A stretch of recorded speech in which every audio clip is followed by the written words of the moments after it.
चलिए हेडलाइन डालिए, forces in 3 dimension, statics का चैप्टर है ये, फोर्सेस इन 3 डायमेंशन।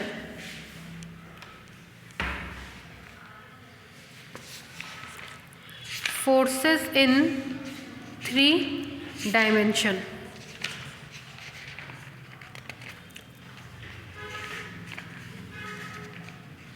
देखिए फोर्सेस इन 2 डायमेंशन आप हमसे पढ़े हुए हैं, ठीक है। फोर्सेस इन 2 डायमेंशन हमने आपको पढ़ा दिया था। फोर्सेस इन 2 डायमेंशन में हमने बताया था जब किसी रिजिड बॉडी के ऊपर सिस्टम ऑफ कोप्लेनर फोर्सेस काम करते हैं तो वो coplanar forces 2 forces x axis और वाई एक्सिस के पैरेलल में रिजॉल्व होता है और साथ ही साथ मूवमेंट देते हैं, ठीक है। मूवमेंट आपने पढ़ा था y into capital X minus small x into capital Y. यही चीज़ अब हम लोग 3 डायमेंशन में पढ़ेंगे, ठीक है। पहला थ्योरम लिखिए, इसका थ्योरम लिखिए, show that system of forces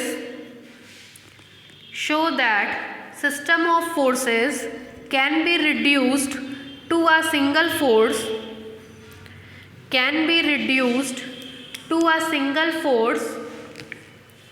acting through an arbitrary chosen point O, acting through an arbitrary chosen point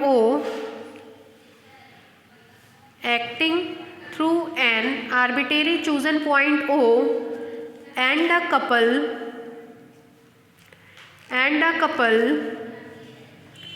whose axis also passes through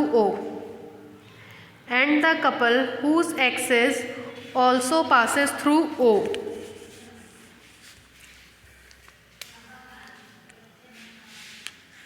जो अब यहाँ देखिए 3 डायमेंशन का पहले डायग्राम देखिए।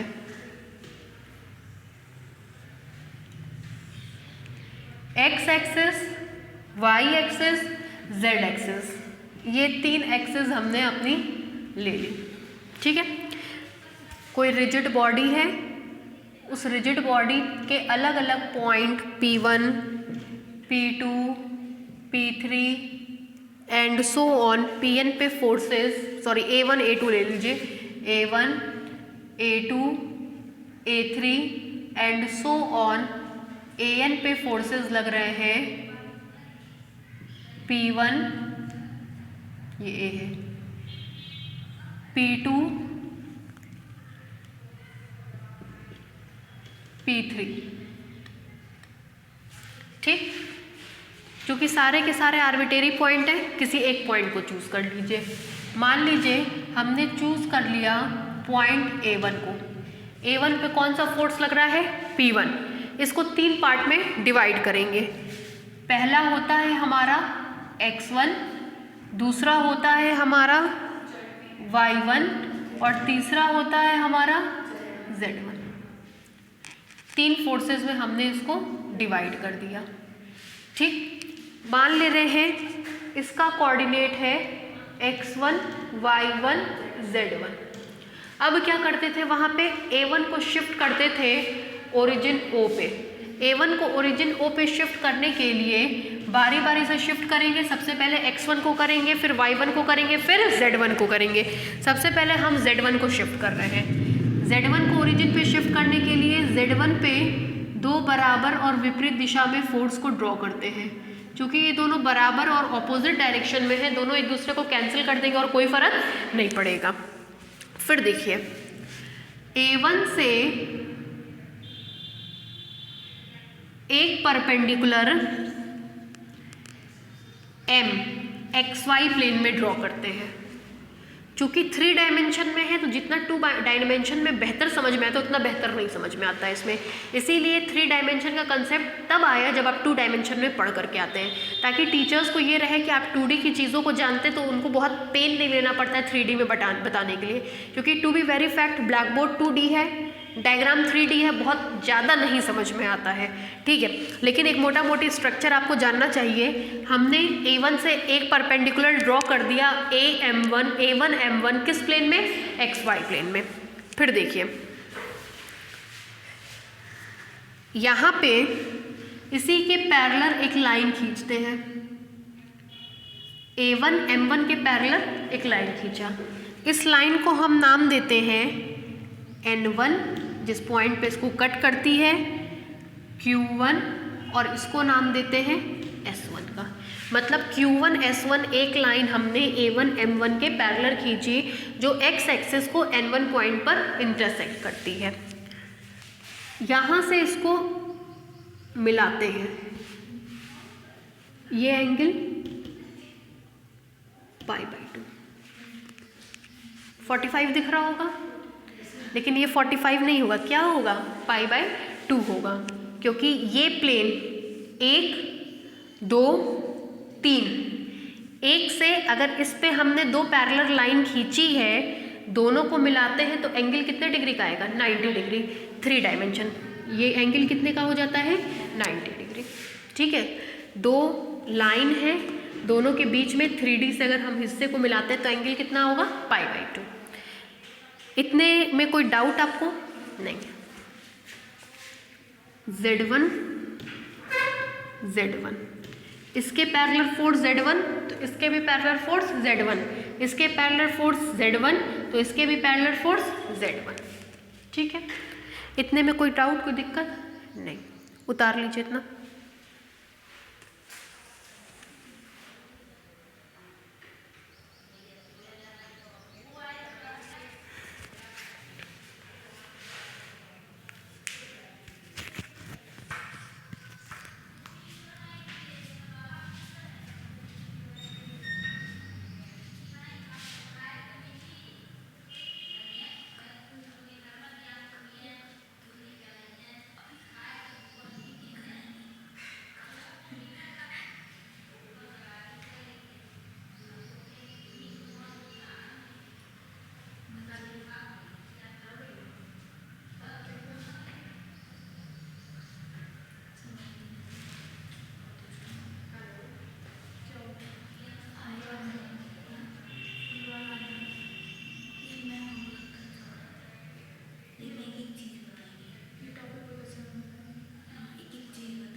मोटा मोटी एक थियरी आपको ये तो समझ में आ गई इसकी कि इसमें 3 डायमेंशन है। 3 डायमेंशन में अलग अलग पॉइंट्स पे अलग अलग कोप्लेनर फोर्सेस काम कर रहे थे। हमने एक पॉइंट A1 को पिक कर लिया, A1 पे फोर्स P1 काम कर रहा था। 3 डायमेंशन के कारण 3 कंपोनेंट्स मिले, x1, y1 और z1। सबसे पहले हमने z1 को शिफ्ट किया है, पॉइंट z1 को शिफ्ट किया है ओरिजिन पे। z1 को ओरिजिन पे शिफ्ट करेंगे तो z1 पे 2 फोर्स बन गए। इसके पैरेलल लाइन यहाँ से परपेंडिकुलर हमने इस प्लेन में डाला। इस प्लेन में डालने के बाद इसके पैरेलल एक लाइन खींची, दोनों को मैच किया, एंगल कितने डिग्री का आया, 90 डिग्री का आया। अब हमको आगे की स्टडी करनी है। अब हम आगे स्टडी में आपको बताएंगे कौन किससे क्या कैंसिल होगा, ठीक है। अब ऐसे आप देख सकते हैं, जरा सा फोकस करिएगा। ये डिस्टेंस कितनी रही होगी, x1।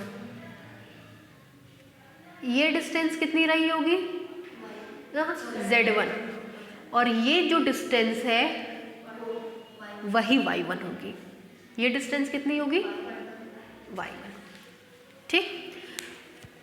एक चीज हम आपको बताएं, जब z1 का मूवमेंट निकालते हैं तो उसमें ये वाला z1 नहीं आता है।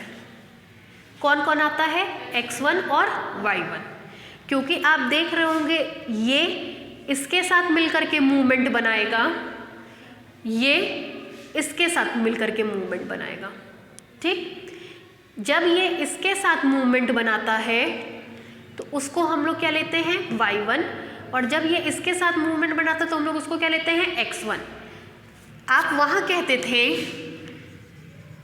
बस की पॉइंट हम बता रहे हैं अब, ठीक है। वहाँ आप कहते थे क्लॉकवाइज होगा तो नेगेटिव, एंटी क्लॉकवाइज होगा तो पॉजिटिव। ये हमने बताया था। यहाँ पे बड़ा मुश्किल है ये समझना, क्योंकि 3 डायमेंशन है ना। यहाँ क्या करते हैं, अगर x एक्सिस से y एक्सिस की तरफ घूम रहा है, y एक्सिस से z एक्सिस की तरफ घूम रहा है, z से x की तरफ घूम रहा है, तो इसको हम लोग पॉजिटिव लेते हैं, ठीक है। जैसे यहाँ ये और ये x से y की तरफ घूम रहा है, पॉजिटिव। ये x से z की तरफ घूम रहा है, x से z की तरफ कैसा आएगा, नेगेटिव। ये तरीका होता है, ठीक है। आगे बढ़े हम, चलो स्टेटमेंट लिखवा दिया ना, डालिए प्रूफ। लिखिए, take an arbitrary point O, take an arbitrary point O as origin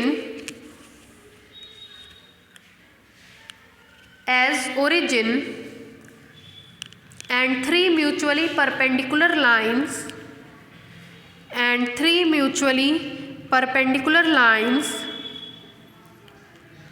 OX, OY, OZ,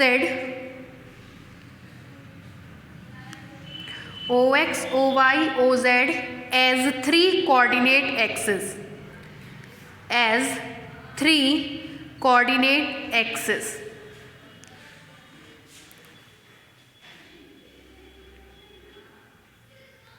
ठीक है, फिर लिखिए full stop. Let a number of forces, let a number of forces P1, P2, P3, comma dash dash dash Pn be acting at a point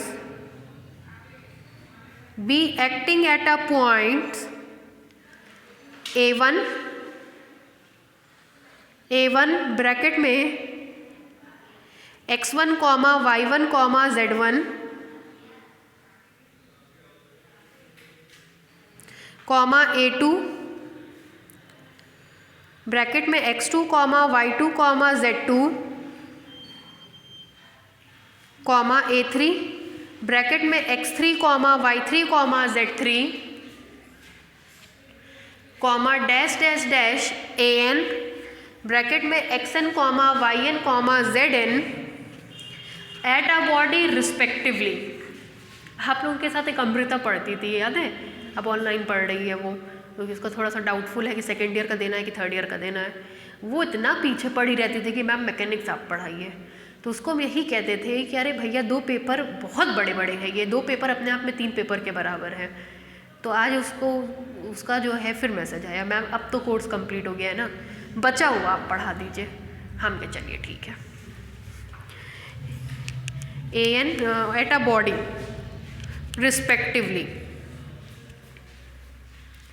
ठीक है। अब P1 के components क्या क्या हुए, x1 y1 z1, P2 के x2 y2 z3, P2 के और P3 के x3 y3 z3, Pn के xn yn zn, ये लिखवा रहे हैं, full stop. Components of forces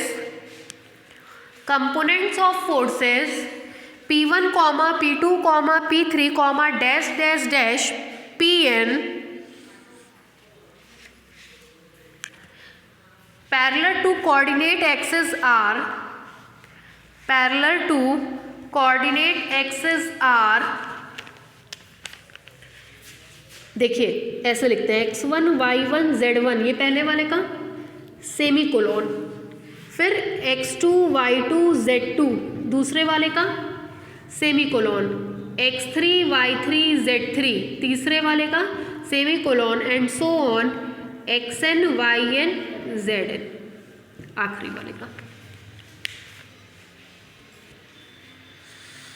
respectively.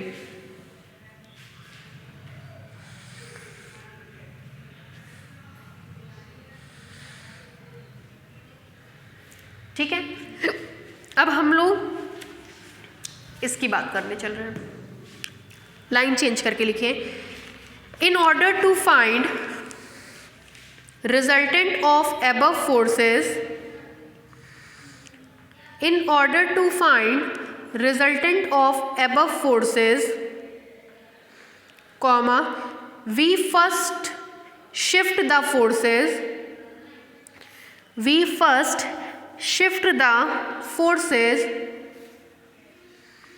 P1, P2, P3, dash dash dash Pn at O। नीचे से लिखिए, in order to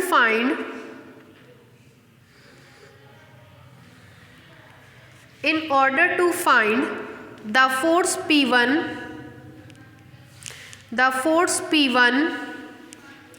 acting at A1 at O, मतलब P1 को हम कहाँ शिफ्ट कर रहे हैं, ओरिजिन पे। In order to shift the force P1 acting at A1 to O, क्या किया, इसको यहाँ शिफ्ट करने के लिए सबसे पहले क्या ड्रॉ किए, एक परपेंडिकुलर, फिर उसके पैरेलल एक लाइन, फिर इसको इससे मिलाएं। ठीक है, लिखिए, comma, we draw a perpendicular line, we draw a perpendicular line A1 M1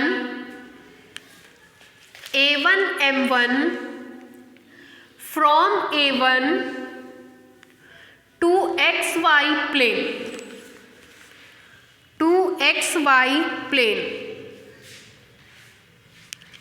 and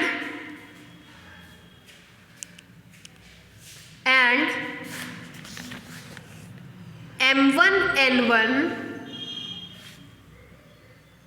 ये देखिए ऐसे समझिए, आप कुछ डाउट कर रही थी ना, ये कौन सा एक्सिस है, ये कौन सा एक्सिस है, दोनों के बीच का एंगल, ये इसके क्या है, पैरेलल। तो अगर इसके बीच का 90 एंगल है तो इसके बीच का भी एंगल 90 डिग्री। ठीक है, एंड M1, N1,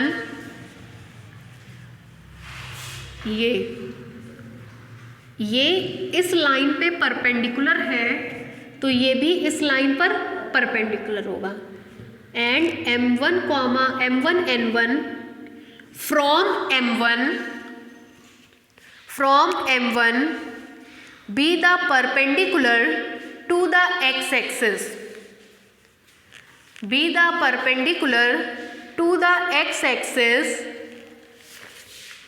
and इसको नाम दे रहे हैं z डैश का, z नीचे वाला z dash, x dash, y dash and q1 n1 s1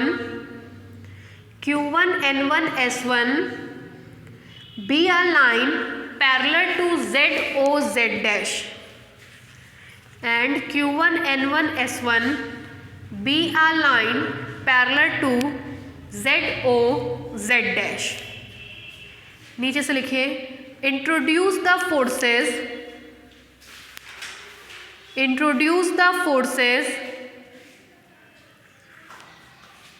देखिए किस किस फोर्स को Z1 को इंट्रोड्यूस कर रहे हैं, कहाँ कहाँ, OZ के अलॉन्ग, OZ डैश के अलॉन्ग, N1 Q1 के अलॉन्ग, N1 S1 के along.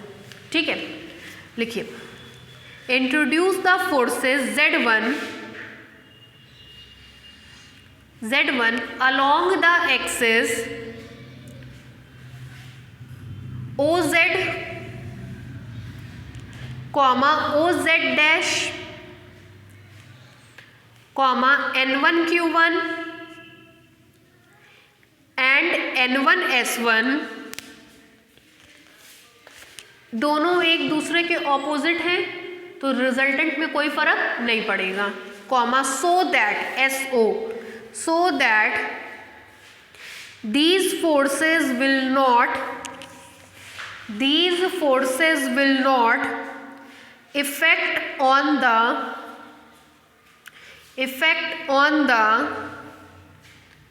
resultant of the forces।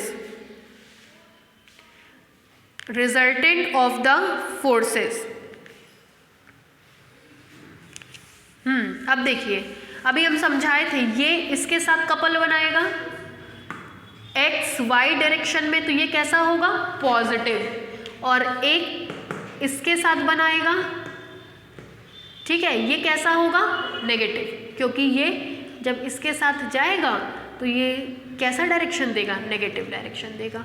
देखिए वाई को एक्स से जोड़ रहा है, उल्टा जोड़ रहा है, इसलिए कैसा होगा, नेगेटिव। लिखिए लाइन चेंज करके, now the force Z1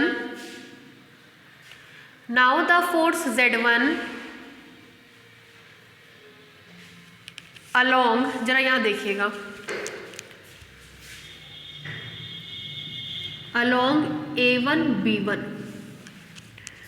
now the force Z1 along A1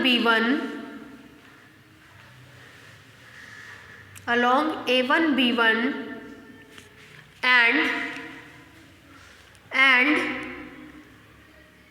along N1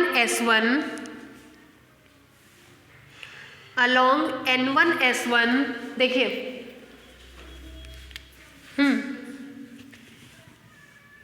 A1 B1, ठीक, N1 S1, आपको पता है इसके बीच का मूवमेंट अगर आपको निकालना है तो फोर्स उनके बीच की डिस्टेंस, अभी हम आपसे जिक्र कर रहे थे इसके बीच की डिस्टेंस कितनी है, इस लाइन और इस लाइन के बीच की डिस्टेंस y, ये ऐसे घूमेगा, x से y को मैच करेगा, कैसा होगा, पॉजिटिव, मूवमेंट क्या मिलेगा, y1 into Z1 with positive sign.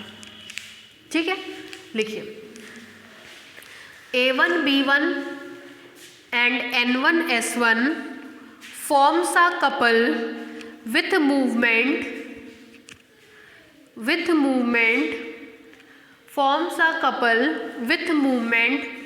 Plus y1 into Z1, y small होगा z कैपिटल होगा, plus y1 into Z1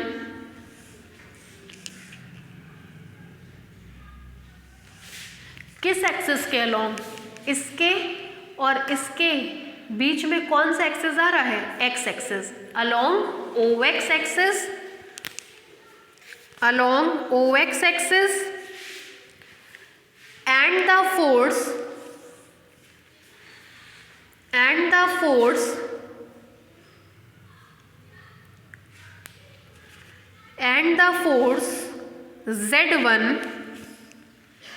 Z1 along OZ dash and इसके साथ ये मैच करेगा along OZ dash। देखिएगा हमने भी इसको रोका हुआ है, याद है वहां पे भी ये रुका रहता था, तो कहते थे एक फोर्स Z1 एक force X1 acting at O along OX direction, एक force Y1 along OY at O point पे। तो इसको हमने रोक लिया, ठीक है, इसको हमने रोका। कौन कौन बचा? 1 2 3 4, एक ये दूसरा, लिखिए along OZ dash and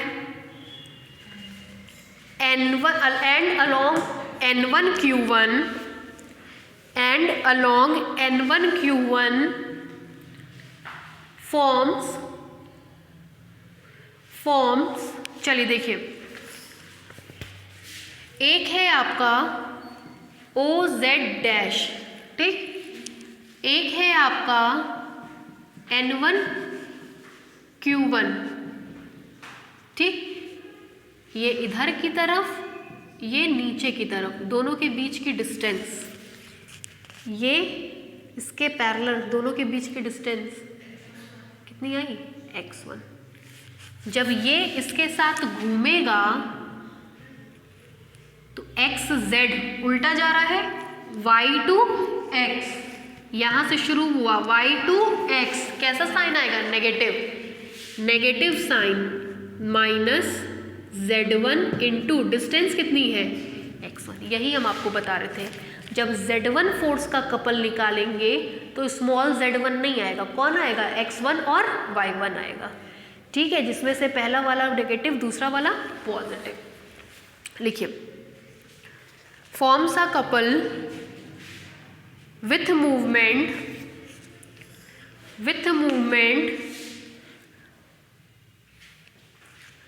minus x1 into z1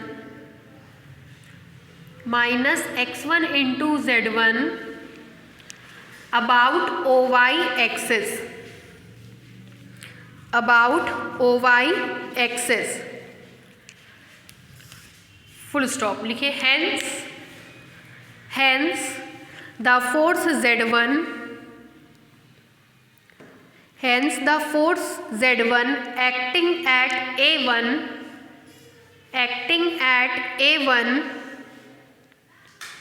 is equivalent to बताइए, ये बचा था a force Z1 acting at O along OZ direction, a couple with movement Y1 into Z1 along OX axis। लिखवाते चलिए, पहला a force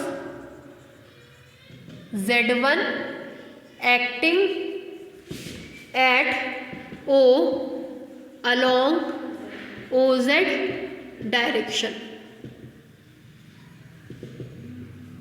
दूसरा a couple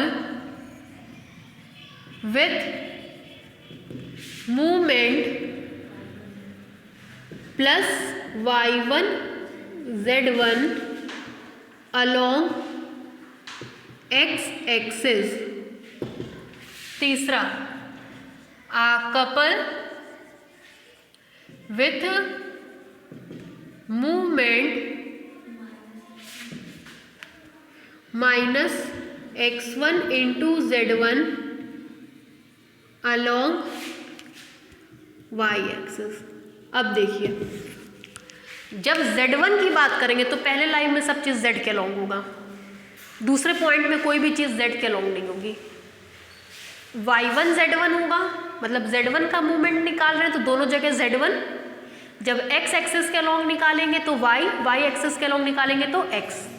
ऐसे ही जब हम लोग y1 को लेकर के चलेंगे तो force y1 acting at o along OY direction, यहाँ भी y1, यहाँ भी y1, x और z एक्सिस हो जाएगी।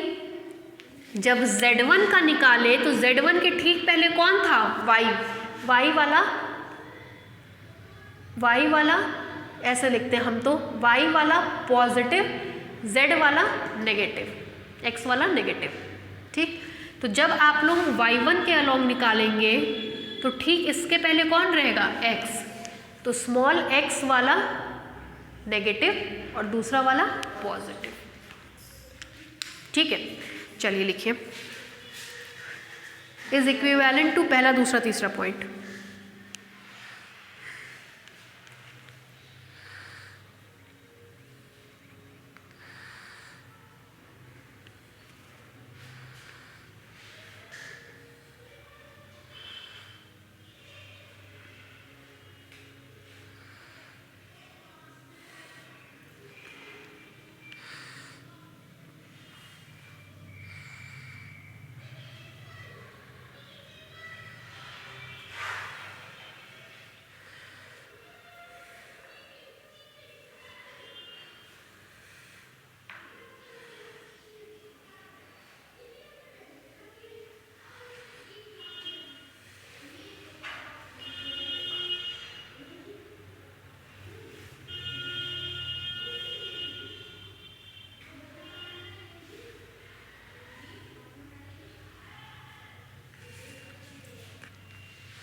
हो गया, आगे बढ़े।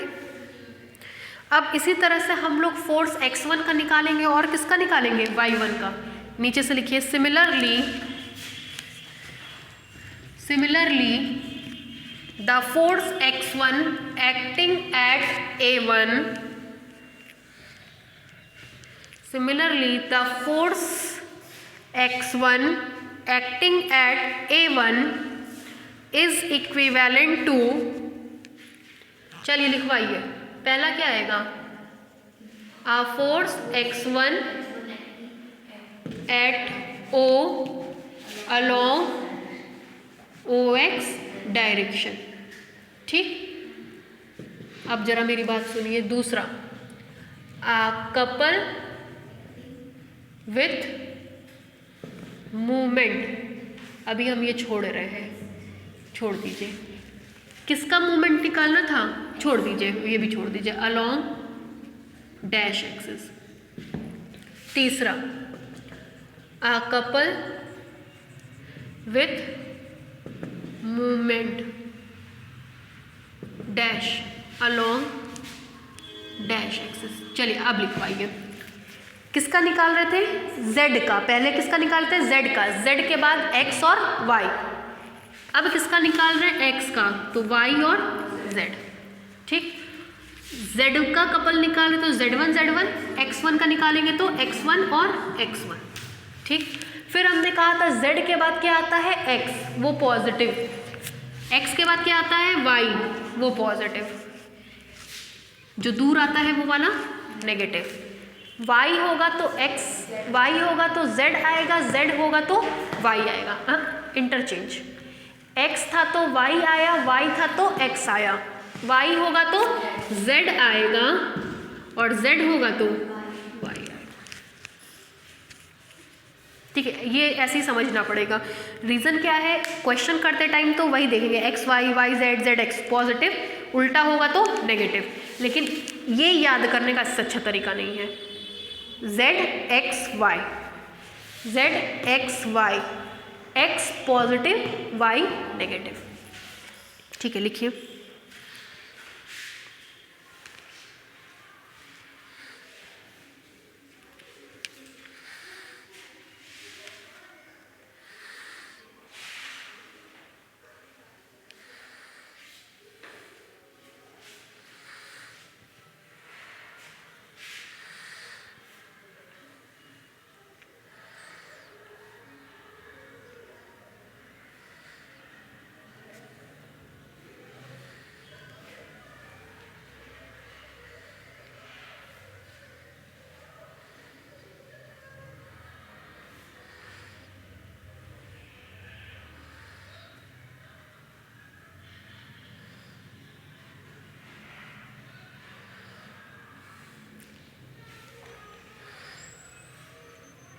हो गया भाई। तीसरा आप लिखिए also the force y1, also the force y1 acting at A1 is equivalent to, बताइए क्या आएगा। A force y1 at O along OY direction. ठीक है, फिर देखिए a couple with movement dash along Y के बाद Z axis. A couple with movement dash along X axis. ठीक है, अब लिखवाइए Y के बाद जो आता है पॉजिटिव फिर नेगेटिव, किसका निकाल रहे हैं y1 का। ठीक है, Z होगा तो X, नो Z होगा तो X होगा तो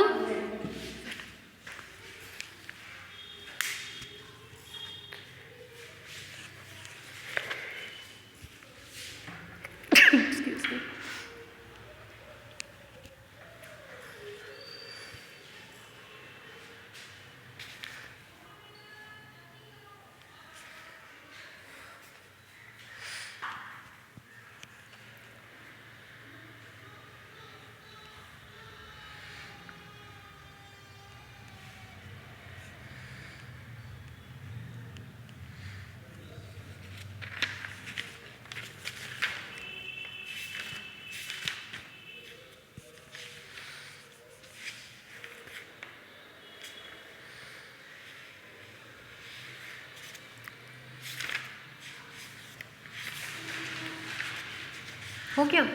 चलिए अब देखिए, कंबाइंड करिए तीनों रिजल्ट को। पहला पॉइंट तीनों का कंबाइंड होगा तो कहे जैसे इन तीनों को कंबाइंड करेंगे तो क्या मिलेगा P1।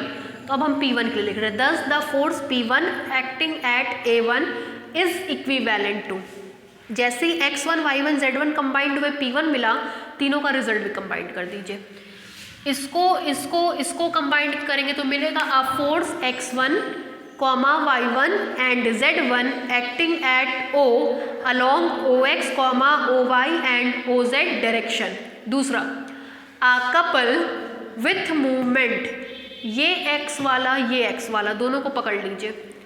दोनों को पकड़ेंगे तो मिलेगा couple with movement y1 z1 minus z1 y1 along x axis. a couple with movement Z1 X1 minus X1 Z1 along Y axis। A couple with movement a couple with movement X1 Y1 minus Y1 X1 along Z axis। ये इसका combination है। जो P1 के लिए होगा फिर वही P2 के लिए, फिर वही P3 के लिए, सबको कंबाइन फिर करेंगे। ठीक है, नीचे से लिखिए hence the force P1 acting at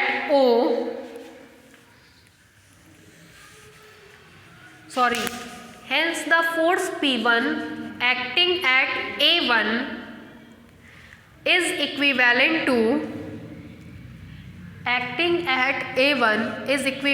to पहला point, force X1, y1, z1, force X1, y1, z1 acting at O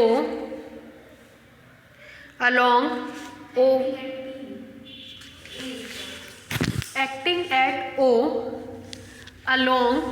OX, OY, OZ direction respectively. ये पहला पॉइंट था जो तीनों के पहले को कंबाइंड करके मिला है। Force X1, y1, z1 acting at O along OX, OY, OZ direction respectively. दूसरा point, a couple with movement देखिएगा, ढंग से लिखिएगा, a couple with movement y1 z1 minus z1 y1 y1 z1, y small है z capital है, यहाँ पे minus z1 y1, z small है y1 कैपिटल है, y1 z1 minus z1 y1 along x axis. तीसरा point, a couple with movement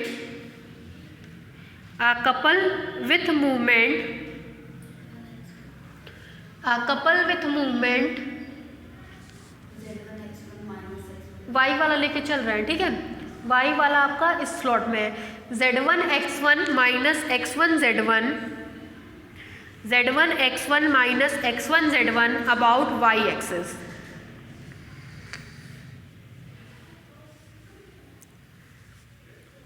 next चौथा point, a couple with movement z वाला पकड़ लीजिए, x1 y1 minus y1 x1 along z axis. हो गया। जैसे आपने P1 के लिए किया वैसे आप किसके किसके लिए करेंगे, P2 P3 एंड Pn। आज हमको लग रहा है क्लास का कन्फ्यूजन हो गया क्या, हमने मैसेज डाला फिर सर का मैसेज आया कि कल होगा, तो हमको लग रहा है कन्फ्यूजन हो गया। नीचे से लिखिए, in the same manner we can replace forces, in the same manner we can replace forces, in the same manner we can replace forces P2, P3, dash dash dash Pn acting at A2, A3, dash dash dash An। चलिए अब देखिए, अब सबके result को combined करेंगे। जब P1 को combined किया तो क्या मिला, x1 y1 z1, तो जब सबका x कंबाइंड होगा तो वहां पे क्या मिलता था, x1 plus x2 plus x3 plus dash dash dash plus xn। y के लिए क्या मिलता था, y1 plus y2 plus y3 plus dash dash dash plus yn। z के लिए क्या मिलता था, z1 plus z2 plus z3 plus dash dash dash zn। ये तो सबका पहला पॉइंट कंबाइंड करने से मिलेगा। लिखिए thus the whole system of forces, thus the whole system of forces is equivalent to, thus the whole system of forces is equivalent to, पहला point लिखिए, a force x is equal to, a force x is equal to x1 plus x2 plus x3 plus dash dash dash plus xn acting at O along OX direction, acting at O along OX direction। हो गया। दूसरा, a force y is equal to y1 plus y2 plus y3 plus dash dash dash plus yn acting at O along OY direction, acting at O along OY direction। तीसरा, a force z is equal to, a force z is equal to z1 plus z2 plus z3 plus dash dash dash plus zn acting at O along OZ direction। ठीक है। फिर देखिए, आपने x axis के along movement के लिए इसको और इसको जोड़ा। जब सबके लिए जोड़ते थे तो वहाँ आगे क्या आता था, समेशन। कुछ याद आ रहा है, समेशन, तो इसमें भी आएगा। फोर्थ पॉइंट लिखिए, वहाँ पे क्या नाम देते थे मूवमेंट को, m से। यहाँ पे x एक्सिस के अलोंग l, m, n, तो l की वैल्यू जो आपने निकाला था x एक्सिस के लिए क्या था, y1 z1 minus z1 y1, उसी का समेशन होगा। ठीक है। लिखिए आ कपल, फोर्थ पॉइंट है couple with movement, a couple with movement, यही capital L is equal to summation bracket में y1 z1 minus z1 y1 about x axis, about x axis. Fifth point a couple with movement m is equal to summation, बताइए y का z1 x1 minus x1 z1।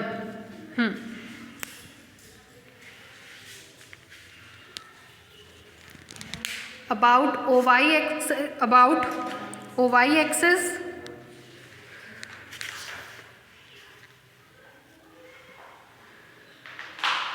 हो गया। तीसरा a couple with movement, हाँ sixth a couple with movement n is equal to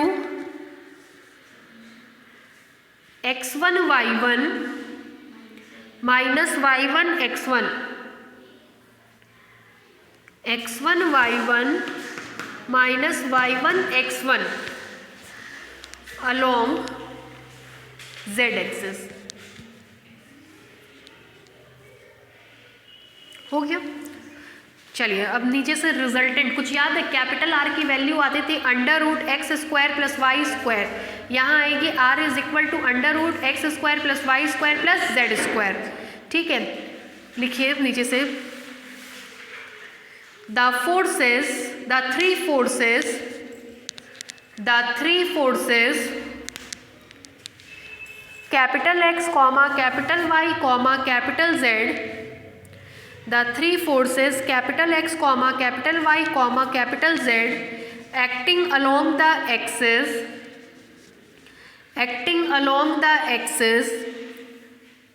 are equivalent to single force,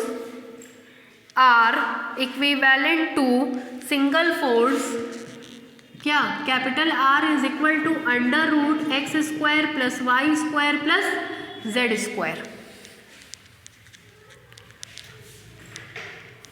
acting at O इसी point पे काम करता है ना। एक्टिंग एट O जिस दिशा में काम करेगा, कुछ ध्यान आ रहा होगा तो वहाँ पे direction ratio x upon r y upon r निकालते थे, यहाँ पे z अपॉन आर। ठीक है, तब आप लोग लिखते थे tan theta is equal to Y by x, क्योंकि रेशियो लेते ही आर से आर क्या होता था, कैंसिल होता था। नीचे से लिखिए एक्टिंग एट O अलॉन्ग, इसी में लिखिएगा along the line whose direction cosine r, along the line whose direction cosine r x by r comma y by r comma z by r,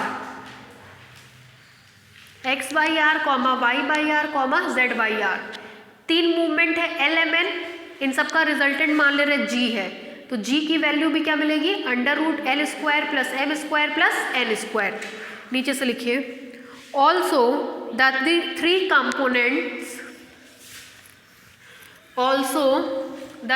components of couples with movement L comma M comma N, with movement L comma M comma N are equivalent to a couple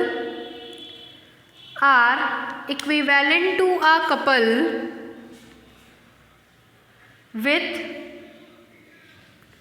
चलिए resultant couple अगर G मान रहे हैं तो G की value under root l square plus m square plus n square. इस ये जिस लाइन के अकॉर्डिंग काम करेगा उसका direction ratio l upon G, m upon G, n upon G. ठीक है, लिखिए G is equal to under root l square plus m square plus n square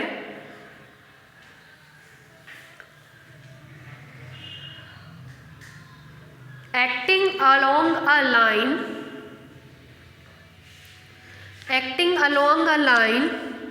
whose direction cosines are given by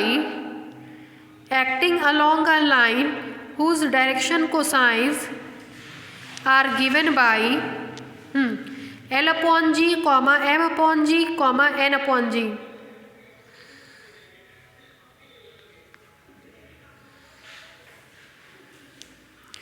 ठीक है, इसका मतलब अगर 3 dimension में किसी भी सिस्टम के ऊपर हम लोग n कोप्लेनर फोर्सेस लगाएं तो पूरा सिस्टम 2 चीज़ों में डिवाइड होगा।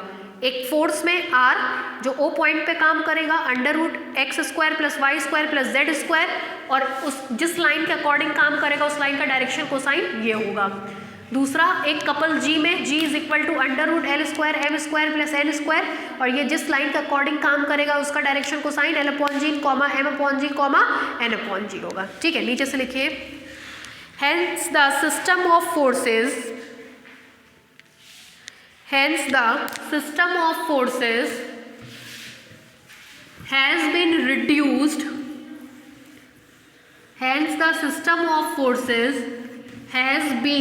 reduced to a single force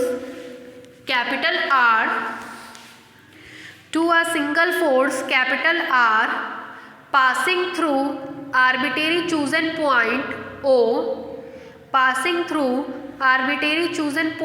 O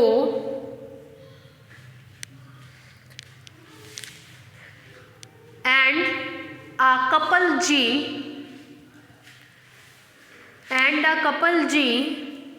through a point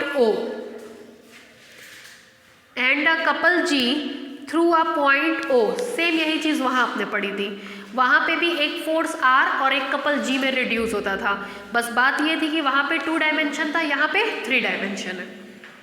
आगे बढ़े, चलिए क्वेश्चन लिखिए। क्या चीज़? बस जैसे वहाँ था बिल्कुल यहाँ है, अंतर दोनों में कुछ नहीं है। ठीक है, चलिए लिखिए क्वेश्चन। लिखिए आ फोर्स P, देखिए कंपोनेंट में जैसे वहाँ निकलते थे वैसे ही यहाँ निकलेंगे। एंगल से सटा हुआ कॉस, दूसरा वाला साइन, सब वही है, बस x y y z z x के अलोंग अगर होगा तो पॉजिटिव मूवमेंट जैसा भी हमने करके दिखाया, और कोई भी एक इंटरचेंज होगा तो नेगेटिव मूवमेंट, बस आप यही जानते रहिएगा। ठीक है, दूसरी चीज़, अगर फोर्स x1 का आप कपल ले रहे हो x1 का, तो x1 होगा, साथ में y और z एडजस्ट होंगे। ठीक है, स्मॉल y और स्मॉल z। स्मॉल y अगर x का ले रहे हो तो स्मॉल y पॉजिटिव होगा, स्मॉल z नेगेटिव होगा। जस्ट बाद वाला पॉजिटिव होता है, उसके बाद वाला नेगेटिव होता है, यही पहचान है इसकी। लिखिए आ force P is acting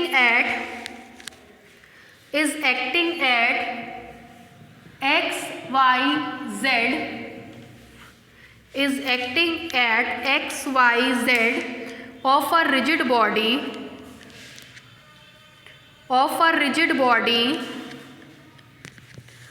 along a line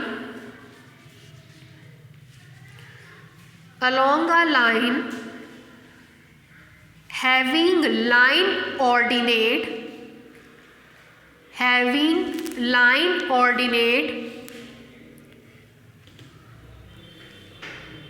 alpha beta gamma lambda mu new, ordinate बोले हैं,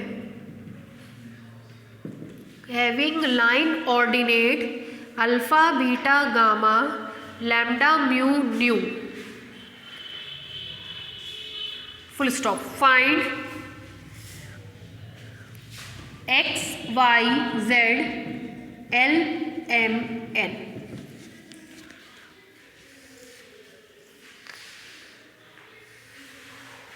किया जाए, देखिए यहाँ देखिए 3 डायमेंशन है, और हमेशा 3 डायमेंशन में जैसे हमने बनाया वही बनेगा। हमने बनाया का मतलब ये हमेशा x होगा, ये y होगा, ये z होगा। अगर आप इसमें छेड़छाड़ करेंगे तो आर्टिकल में सब छेड़छाड़ हो जाएगा। ठीक है, तो ये हमेशा ध्यान रखिए, डायग्राम हमेशा ऐसे ही बनेगा। X y z clockwise. कह रहा a force P is acting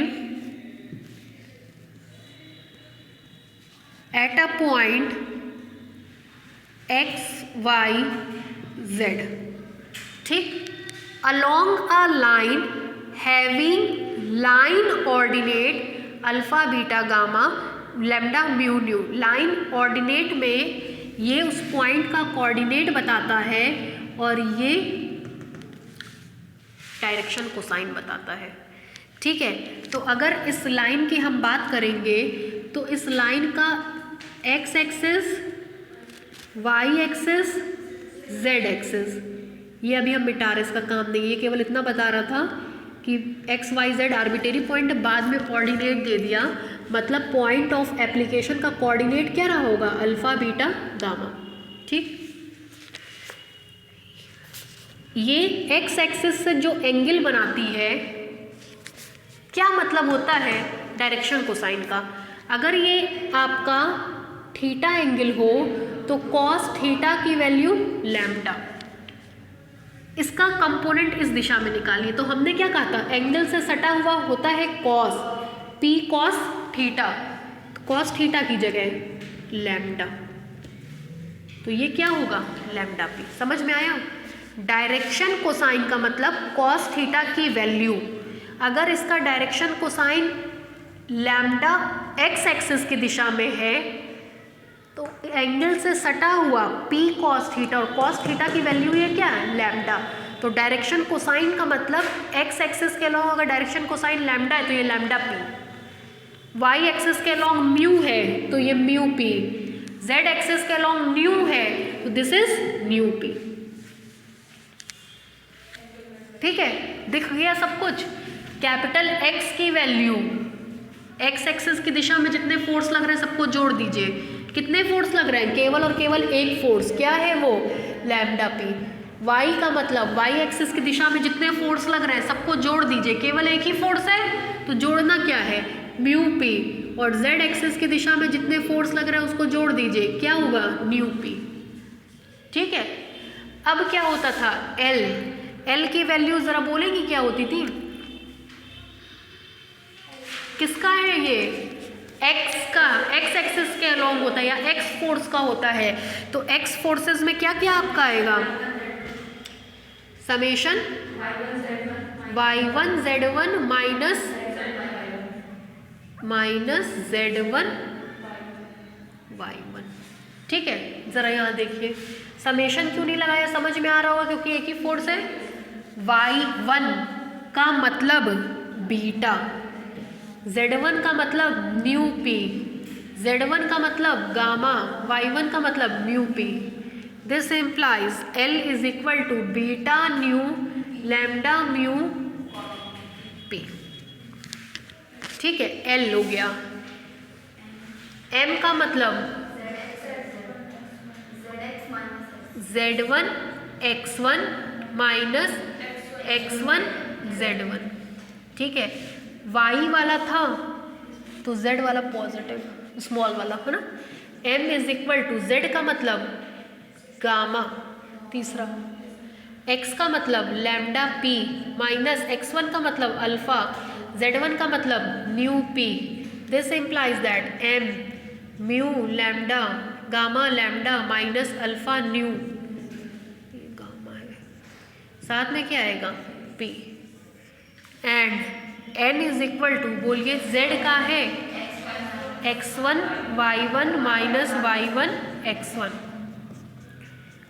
x1 की वैल्यू अल्फा, y1 की value new p minus x1 की value lambda p। This implies n is equal to alpha nu minus beta lambda, ठीक है। लिखिए देखिए let a force P, let a force P acting on a rigid body, acting on a rigid body along a line whose coordinate of point of application is whose coordinate of point of application is alpha beta gamma, alpha beta gamma, alpha comma beta comma gamma, and direction cosine is lambda comma mu comma nu.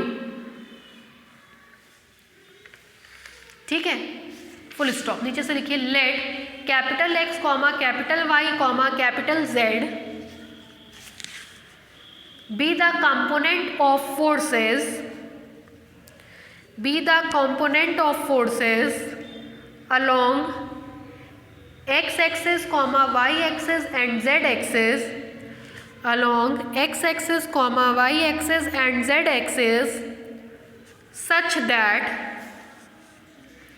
capital L comma capital M comma capital N be the algebraic sum, be the algebraic sum of the movement of forces, of the movement of forces along x, y and z axis respectively.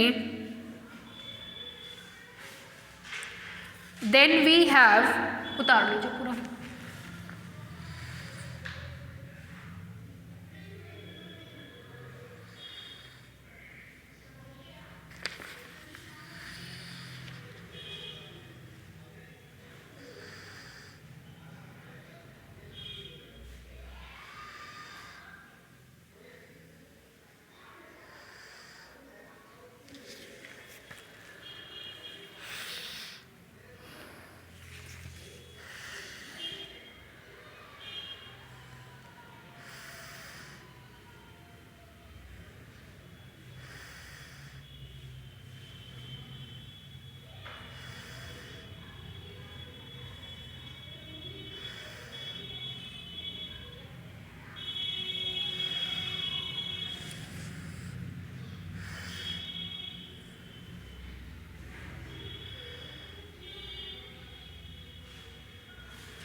हो गया.